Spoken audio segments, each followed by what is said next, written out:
This is All India Radio Shillong, the Northeast News Bulletin read by Miranda Blah. Manipur Chief Minister N. Biren Singh distributed emergency working capital finance to 41 micro, small and medium enterprises of the state. This has been done in consequence upon Prime Minister Narendra Modi's announcement of 20 lakh crore rupees economic package aimed at uplifting the economy weakened by the nationwide lockdown and COVID-19 pandemic. Manipur Chief Minister provided the assistance to MSMEs in coordination with the State Bank of India and Punjab National Bank to enable the MSMEs to resume their normal functioning. Speaking at the financial assistance distribution function held in Imphal yesterday, Chief Minister Biren said the government took the daring steps as the country needs to stimulate the economy while fighting COVID-19 pandemic at the same time. Assam has been losing around 1,000 crore rupees every day because of the COVID-19 induced lockdown, Chief Minister Sarbananda Sonowal said, quoting a survey by the Confederation of Indian Industry.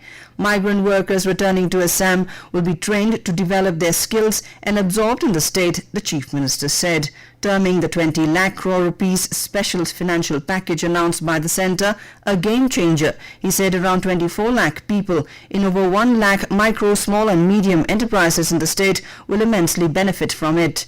This package will change the current economic scenario of the country towards growth. The centre and states are facing huge problems due to the halt in economic activities on account of the lockdown, he said.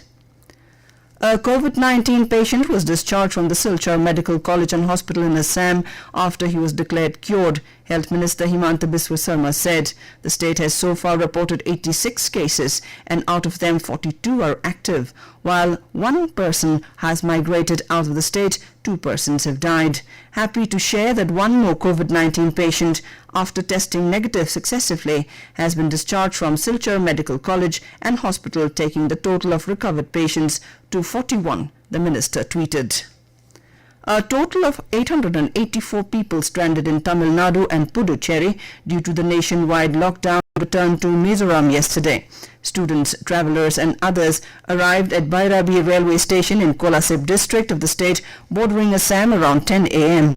They were screened at the station and then they left for the respective districts in 53 buses arranged by the state government. Out of the 54 people who came from hotspot areas, 31 tested negative for novel coronavirus and reports of the others are awaited. More than 10,400 people are yet to return to the state from different parts of the country.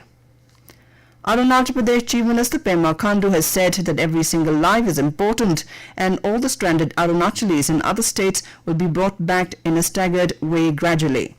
Khandu said that the state is talking with Assam and other northeastern states in arranging special trains for these stranded people, which will start soon. The Chief Minister said that thousands of migrant workers have left the state after the government has facilitated their movement and many are still in the relief camps.